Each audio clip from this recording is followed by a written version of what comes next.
to rest, the sky was clear and calm. The ship sailed onward without harm, and all creation sang a psalm of loving thankfulness.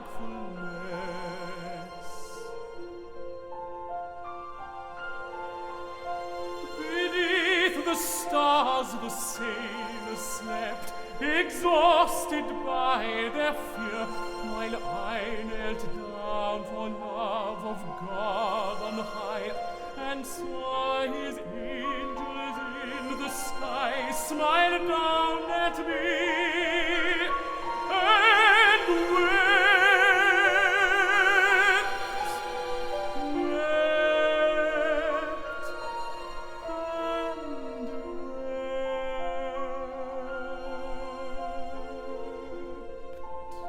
This cantata, St. Nicholas, was actually written in the year that I was born, and the end of the score says 31st of May 1948, so it was finished a little bit before I was born, and I first got to know it as a schoolboy. I think I first conducted it probably 40 years ago, but I think it's important when one comes to a piece again, and particularly for a recording, to try and look afresh at it. I was very fortunate in being able to have sight of Britten's original vocal score, and some things that had puzzled me in the printed score, I wondered whether this was perhaps entirely right or that. I've been able to look back to Britten's original manuscript and make a decision as to what I think he meant.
Our tenor soloist for this recording is Andrew Kennedy, who was a choral scholar here in the choir some years ago, and he's had great success since he left us. He won one of the Cardiff Awards, Singer of the Year, and he now enjoys a career as a leader singer, an opera singer, and he knows the building very well. He has a great empathy with the choir, and he seemed to me to be an obvious choice for this role. 8 barren years, it stifled on the Roman rule.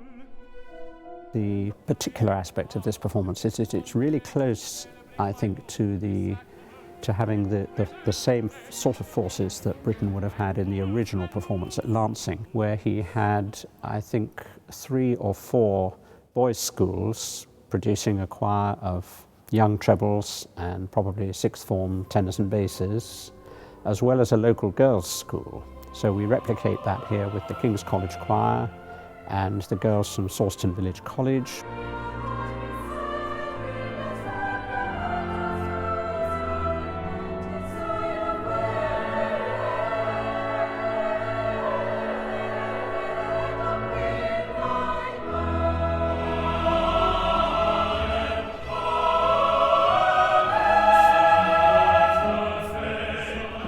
And then we brought in a congregation, and they, I think, add a really important sense of colour to the 2 hymns.